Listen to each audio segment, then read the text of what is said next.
Good morning, except it's not the morning. It's 31 minutes past 1. Welcome into twitch.tv. Don't know why I'm talking like this. Welcome into twitch.tv/Ice Cream Uploads. My name is Graham D, and I'm joined by the man that we call Bibi.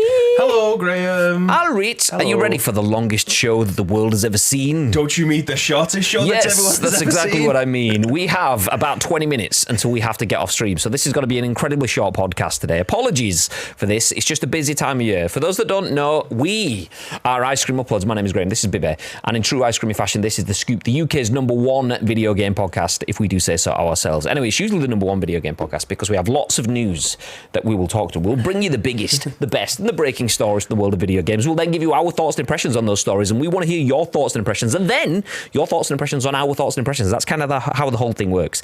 Except today, we won't bring you the biggest, the best, and the breaking. We'll bring you the briefest. Not the 6 stories that are in the document. We're only going to pick one of those out because it's Wheel of Fortune Day, Graham. It is. For those of you who don't know, the first Monday of every month, which was yesterday, we have ! Loot drop. I don't know if that'll work for you, because JMK did write ! Time in the chat before, but we updated Streamlabs chatbot, let me see, whilst we were live on air. Okay, it's not open, so don't type ! Loot drop just yet. It might be ready in a few minutes. Anyway, ! Loot drop. That will give you the details of how subscribers win prizes, or one lucky subscriber every month gets a little bit of something from us. We give back just because you guys support us, and we appreciate that. This month, we are giving away a copy of PGA 2K23. And you're saying, how are you doing that? It's not even out yet. It's not out for like another... What day are we on today? It's the 14th of October it comes out. So 10 days, yep. Which that's the reason I had to look down, because that one says 10-4 and this one says 4-10. So for me, 4-10. There we go. Why is that backwards? Anyway, 10 more days until that game comes out. So we're not going to get it you early, but we are going to make sure that you know that you can get it at launch. So yeah, we'll buy it for you. Basically. Yeah. So anyway, everyone that was a sub at 3 o'clock yesterday, as we always do, the first Monday of the month, we exported that list of names. That list of names is now pre-entered into this one. I've still got the names on stream. Let me get rid of those. You can't see them there anyway, so that's good. So this is the full wheel of names. As you can see, there is 76 entries as Bibi's bashing the shuffle button. You can see the list on the side spinning around as changing as it all spins around. So we are going to click to spin that. One lucky person will bag themselves a copy of PGA 2K23 and an Ice Cream Upload Subathon tee. Let's go, Bib. Nice. There you go. You can probably hear that. We can hear it, so it's probably incredibly loud, but we can confirm that the winner is... Luke Pastille, thank you very much for that. So Luke Pastille, the proud owner of a Subathon tee, which is a rare item, money can't buy. Yep. And also PGA 2K23 when it releases later this month. What are the terms and conditions of getting those prizes, Graham? It's standard editions of the games, as always, so we can't get you any super duper mega editions, obviously, because, we have to spend all the money on Bibi's Lambos. So this is where the money goes. Also, that will be on the format of your choice, depending on what's available. It may be a case of we might have to get you a voucher or something to sort that in the meantime. But if you're not interested in PGA 2K23, Luke, you don't have an ICU blackout hat, so maybe we can sort you out with a baseball cap or whatever. But you can sort that out with us. How can they claim this item, though, Graham? Oh, there we go. In the Discord. ! Discord. If the chatbot is live, it's open. I don't know if it's logged in. Is it going to connect? Please. Yes. We're okay. Let's go. Okay. ! Discord. In the chat, we'll give you the link to our Discord. Drop into that Discord. There is a loot drop channel in there. We need your details. Basically, we need you to be in that Discord to confirm that you are part of this community and you want to receive the prize, because our community are so generous. They gift subs to anyone and everyone. And we would rather the prizes be going to someone that wants to be a part of the community rather than just someone that was lucky enough to be gifted something by the community. Because that's like losing out on prizes because you're too generous. Absolutely. So there you go. Although I have known Luke on social media for many years as part of the video games industry, so I'm fairly certain I've seen his name knocking around our Discord as well. So this shouldn't be. I mean, we usually tag you if you are in there anyway, and then if you're not, people who you might know end up going to find you and saying you've won something. As long as you're in there and you say claimed, I can then get your t-shirt size, your address. We can then get you the game, obviously, when that comes out as well. Also, commiserations, as we usually point out who was just about to win. Magic, aka Mike, was like just a few pixels, not quite as close as it usually is. So that's smack bang in the middle of Luke Pastille. Magic one way, and Mr. Pew Pew Life just the other way. Commiserations, but also congratulations to everyone else that didn't get it, because you did get your name on screen in lights, and you got a shout out for us appreciating you just for being who you are. Nice. So there we go. Loot drop over. We won't spend any more time talking about that. What we will do is jump back into the studio so we can jump into our news articles. We actually have a bunch of news articles to discuss today.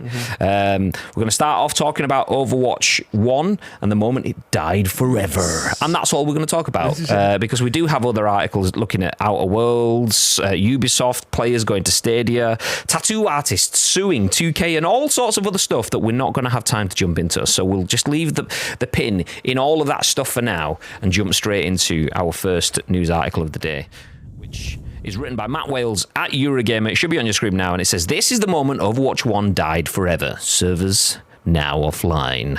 So 6 years after its launch, the original Overwatch is no more, with Blizzard having now forever pulled the plug on the game in preparation for Overwatch 2's free-to-play arrival tomorrow. Which is today. I was going to say, was this a yesterday article? Nice. Which is today. So fans gathered earlier today to witness the final moments of Overwatch, recording the momentous occasion for posterity. Despite its place in the gaming pantheon, though it met an unceremonious end, blinking out of existing with a simple disconnected message. Heartbreaking.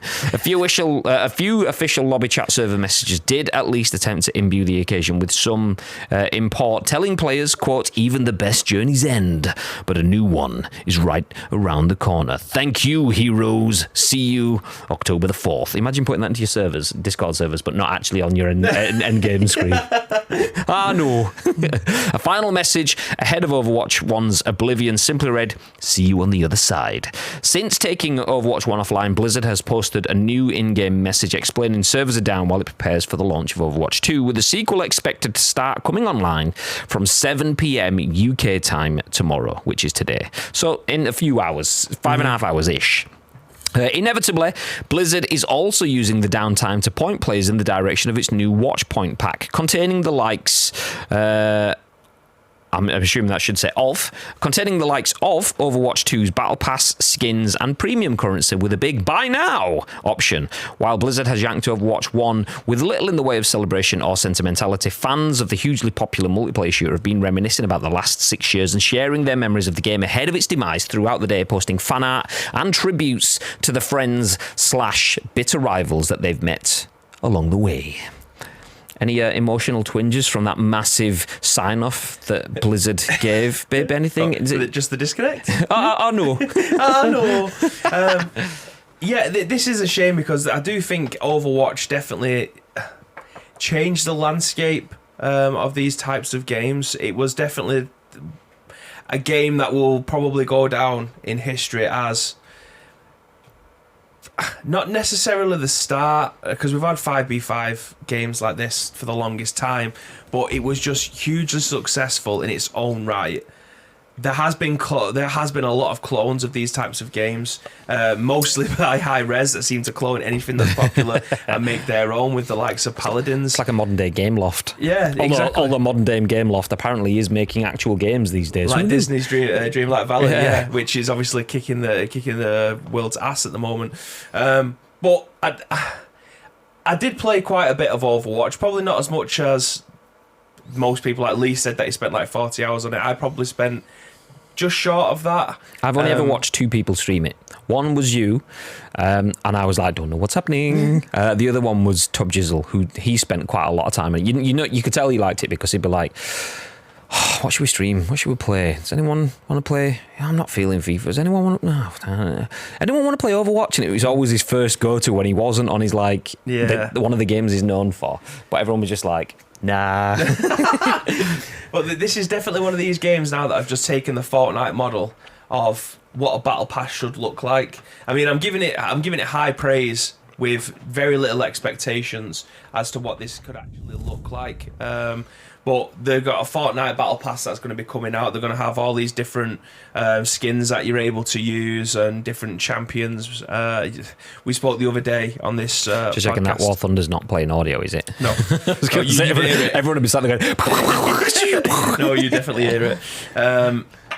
But yeah, it's... I've got decent expectations for it. I don't think it's going to be great out the gate. I feel like them switching the old servers off on the old game yesterday and a new one going live today, I don't think that kind of bodes well. That's absolutely going to work. Completely just turning on an entirely new game. Yeah. The worst thing / best thing is, as well, is... Correct me if I'm wrong, but wasn't Overwatch 1... Doesn't that transition into Overwatch 2 as well? So it's not even like... They've got to wait for the whole world to download it and slowly come on like, oh, another 10,000 people join and another 10,000 as everyone downloads it, and then new people in new time zones are waking up and downloading it. Everyone that's just got Overwatch will just be like, oh, we go again. So the servers, is it a case of that? I mean, I imagine there's going to be some sort of update, but it's not downloading the full base game to begin with. I think it's going to be like what Warzone did, because Warzone was still the same game. You didn't have to download a new game when obviously they changed everything. It'd just be a different splash screen. I don't know. It might be a different SKU completely. I'm not too sure. It does say that the pre-download goes live on PC, I think at 5 p.m. So if you're playing on PC, you've got the opportunity to be preloaded, but you have to wait if you're playing on console for, I think it's 7 or 8 o'clock tonight for it to actually go live in the Play Store for you to then be able to download it, because I don't think that the SKU is available now for the old game, for the Overwatch 1. Unless you've already got it downloaded, it might change. I'm not too sure. I mean, if it is that sense, then just to add to the point of any game going offline and coming online the next day doesn't often work so smoothly, but doing that when everyone's already got it pre-installed as well, it's just like, fuck, here's all the traffic. The server's just got to be like, I do think that this I do think in the next 3 to 6 months, it's not very often that I can sit here and go, do you know what, I think this is going to be wildly successful. I mean, we haven't got that good of a track record, not us, I mean video games as a whole in the last 2-3 years. They haven't really got a great track record of a crazy amount of success. But Sab, oh wait, no. Sab, no. But I think this... I think there will be teething issues today. I think there'll be teething issues right the way throughout the end of the week. I do believe we're probably not going to see the best of this game for maybe 10 to 14 days. However, after that, I feel like it will probably hit the ground running, and we're going to see a lot of content coming out of this, because we've still got the Overwatch League at some point. I hope it absolutely bangs. I genuinely do, because I see a lot of people that either never got into Overwatch or did and got bored of it. But it's almost like Overwatch got into that place of if you live long enough as a hero, you eventually see yourself turn into the villain and hero. Not the word I meant to use for pun reasons, but they have lived that long, that they were this cool upstart, this game that turned, like, everyone's playing Call of Duty, which is serious gun shooty bangs, but we've got like healers and magical powers and these cool weapons and stuff, and then it took off and it defied the odds and it built into something massive, to the point where the Overwatch League was like 25 million for a team to get a license in it. So it turned into this huge franchise. But then you're this massive franchise that's not really doing anything for your users in game anymore. There's no new content, but yet you are still making 25 million per team in the Overwatch League. It's like, okay, now you've got to the point where you're just raking in money and not doing anything. So I hope genuinely for the players that have stood by Overwatch that this is successful, but also just for the players that have memories in Overwatch. I hope this is what they want it to be. I hope it's not just a big song and dance for, is that it? We're not really progressed. Why have we got rid of Overwatch and got Overwatch 2 when this could have been DLC that we would... So hopefully it's a big song and dance. I mean, Activision needs something to sing about, and its players need something to sing about for them. I mean, it'd be good news for Xbox as well if one of the best shooters out there is just suddenly owned by Xbox. Oh, by the way, you were all talking about we were just about to buy Call of Duty, the console seller. If Overwatch is that, then woo. Well, the premise of the game is so easy to I mean, learning the characters, that's where the learning curve is. How to main your character and play it to absolute perfection. I think that's where the learning curve is. But the premise of the game is super simple. You have an attacker or a defender, and you have something to move from one location to the other. If you're a defender, you have to try and not have it being taken out or the time expire. Like, the premise of the game is super, super simple. I hope, like you was mentioning before with Overwatch 1, if you missed the boat on it, chances are you probably never got back on. You never wanted to jump into it. Like JMK says there, 6 years is the game is out for, and I never played it at all. Yeah, so you probably wouldn't have watched that many people streaming it either. But with this being free to play across everything, and I think it's cross-platform, I'm not going to go on record and say that, I'm fairly certain it is. But it's available on everything, including Nintendo Switch, free to play straight out of the gate. So I feel like this could be the game. I know me and you are heavily invested in esports right away across the board, but I feel like this could be the type of game. Now it's free to play, there's no barrier of entry. There is obviously ways that people can put money into this to be able to buy new skins and stuff, but it doesn't affect your in-game balance. The whatever pack they were calling it. Yeah. In there, the watch point pack. By now. Yeah. So I mean, it doesn't add anything to your. Again, I keep on comparing it to Fortnite because I think that's where they're taking the business model from. It doesn't help your character in any way, shape, or form. It's just cosmetics. It's just cosmetics. Like, the hitboxes might be a bit bigger if you're using a tank or something like that, but that's part and parcel of being a tank. Yeah, your hitbox will be bigger, so you get more hits, but then you'll have more HP that you can lose, kind of thing. So I feel like this could genuinely be the game, or the start of grassroots evergreen esports. And I tell you, I'll go into that a little bit deeper. We've got 10 minutes left, so we might as well, a couple of minutes left. I feel like because with the likes of the CDL or Call of Duty League, that was a £25 million to £30 million buy-in, because you had to have franchises like London Ravens. I think it was 25 again. I think they just, because obviously Overwatch League came first and then the COD League came afterwards. So if they wanted to franchise it again, absolutely fine. But there is no reason now why they can't filter that all the way down and have grassroots. So if Buzzkill wanted to get involved with Overwatch, they could create a team, go to LAN events, be able to. I don't want to see Buzzkill get involved. I'm not that Connor's going to be watching this, but I'm going to assume he is anyway. But Buzzkill forgot his roots. It's a well-known Spanish team with Buzzkill ES. Absolutely, yeah. And then he changed his name to @Buzzkill. God. So being able to have a footing at the very bottom of the ladder with this kind of esports where there isn't any barrier of entry, people can just make a team and go and compete if they are good enough at maybe going to EGL online tournaments when they're hosting them. I've just seen Code Red in there. If they was to ever post, rather than doing PUBG stuff, if they was to ever do Overwatch stuff, they hosted tournaments, they could have 16 team tournaments and be able to get them through. I do think that there is definitely an environment where people's teams can go from the bottom to the very top, and I don't think that it's very difficult in esports nowadays to be able to have the bigger picture rather than just the money making scheme, to have the bigger picture of from rags to riches. Essentially, you are a team that's an amateur team, and then you have the opportunity to go all the way to the top. Nowadays, it's all about, right, we bought a franchise, we want the best players. They'll get well-established players within the scene to go and represent them. That's absolutely fine if you're at the very, very top. 100 Thieves aren't going to be recruiting people from, I don't know, a Twitch streamer that maybe has 4 or 5 followers that might be half decent at the game. It just doesn't work like that. Stop calling me out. It just doesn't work like that because they have to heavily invest in these players. Sorry, 100 Thieves, I'm taken by Ice Cream Uploads, by the way. You can't afford this.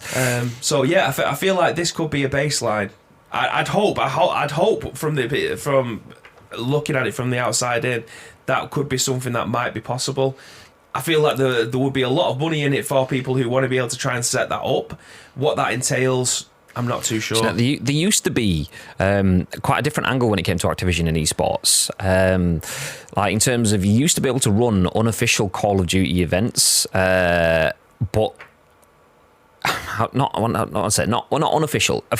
Call of Duty events that were allowed by Activision effectively, and you could run them through their systems, and to the point where, like, I can't remember how it worked. I remember having this chat with EGL, so I'm probably butchering this. EGL are the European Gaming League, by the way. We've worked with them a bunch of different ways in the past, and they were telling me that you used to be able to run events and you used to be able to apply for budget from Activision, and if you had enough, I don't know whether it was size and scale in terms of viewership or size and scale of the competitors that were involved, or some partnership, sponsorship or whatever, stuff that was obviously of value to the brand, they'd maybe give you a share of the kit, which was the grassroots esports sort of fund.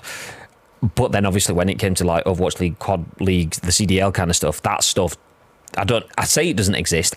It might do. I don't hear about it anymore. So, I mean, I'd love to see that sort of stuff. The thing is, you never see that anymore because people want PC level esports from all platforms kind of thing, and yeah, I think Call of Duty sees themselves, Activision sees themselves as too big a fish that they wouldn't be interested in doing that, which would be a shame for me. It genuinely is a crying shame because esports as a whole, I don't feel like it's going backwards, but I feel like it's like football. It's so money orientated nowadays that it doesn't give the opportunity for amateur rookie teams to be able to advance. I mean, that's part of the reason why I know I circle jerk with PUBG every day, it's fine, but that's part of the reason why I like PUBG Esports, because even when you get to like the PCS and stuff like that, for those that don't know what that is, that's PUBG Continental Series, and whilst there is waiting and seeding, which does help the larger, more established teams and so on,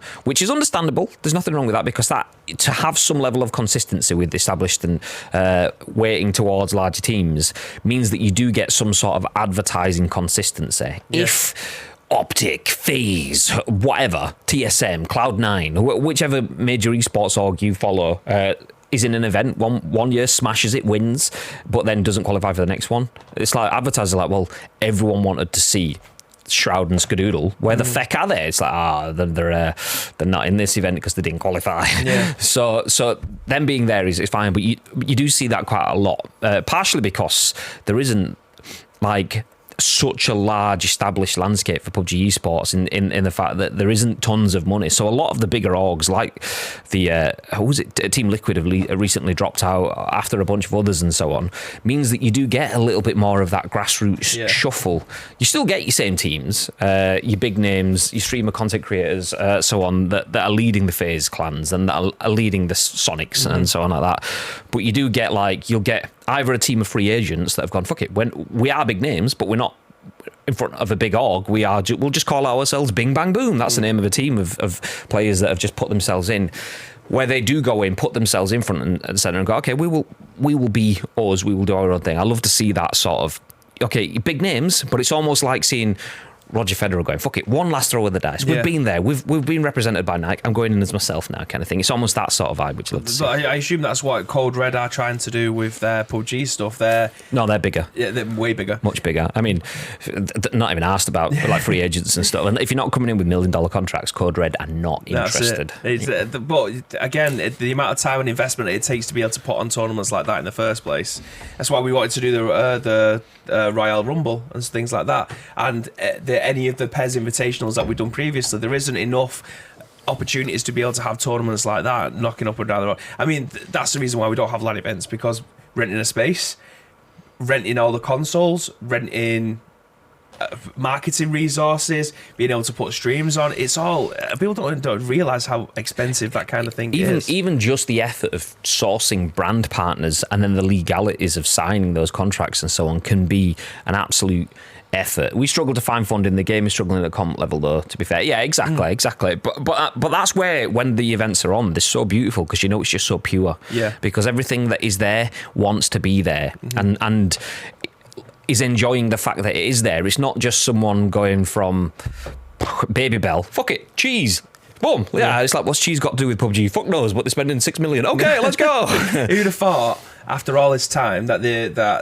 R6 would be back in contention for a conversation again? After R6 been going for as long as Overwatch? What? Longer, I think. I think it's close to 10 years. I could be wrong. It's like, I think it's about 8-ish. I may be wrong. Someone feel free to correct me on that. The Siege has been going so long, but like, it's like CSGO. Like, we were talking about Quarantine, which got renamed because of lockdown and stuff. Extraction. Like that being the new Siege, because what can Siege do these days?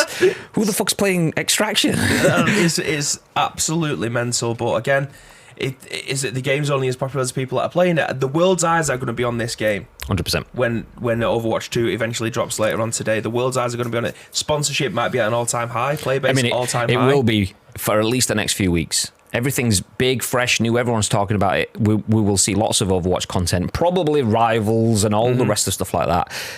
Then we will see. R6 is 7 years old, so it's a year older than what Overwatch was. I thought 8. I'll take it. I was only one away. 7-ish. But yeah, I mean, speaking of ish, yeah, we need to wrap this shit up. We need to wrap this it up because we've got a call in 4 minutes. So yeah, we only had a one story scoop today. We apologise for that, but we thought it would be better to bring you one story rather than none story. So there you go. We will bring you all of the news tomorrow. Do feel free to join us for that. Timings on that TBC. I know I do have a busy day tomorrow. But depending on how things line up, it could still be a duo scoop. If not, dollar pitch. Nice. Yeah. One story and a loot drop. Let's go. Let's go. So yeah, do feel free to stick around. We're going to drop a raid on someone. If you want to stick around for that, you'll get 250 sprinkles and we get to pass on some love. We'll be back tomorrow with another scoop. And then tomorrow evening, it will be PUBG Fun Times. My first PUBG stream in like a week and a half because I couldn't do last Wednesday because of the internet. No, because Twitch. Couldn't do Saturday because just couldn't be bothered, anniversary and that. So yeah, do feel free to join me tomorrow night for that. But before that, Mr. Bibb, is there what you'd like to add? Yeah, due to time constraints, you should all know this by now, but go into the description below if you're watching this any of our on-demand services. Links are there for you, but if you want to provide us with the news articles for tomorrow, in fact, don't even bother. We've got 6 that we didn't go over. We've got 5 that we didn't go over today. So if anything's breaking, that's really, really important. Send it us. Apart from that, the show's already made for tomorrow. Get damn right. But yeah, let's stick around. We'll send you over to one of our friends. Jenkins, we haven't raided him for a while, so stick around if you want to see some Pro Evo stuff or eFootball nowadays. If you are as old as we are. You did me dirty. I saw you hovering over Cobra, so I got Sweaty Cobra typed in and ready to go. Jenkins it is. Fine. That's it. Have yourselves a beautiful day. Do drop in, say hello to Jenkins. He's a lovely, lovely person. And for next time, I don't know. If you want to see what Jenkins is wearing, which is Is that a bandana? It is, isn't it? That is a bandana. It's Jenkins. Drop in for the raid. Until next time, stay frosty!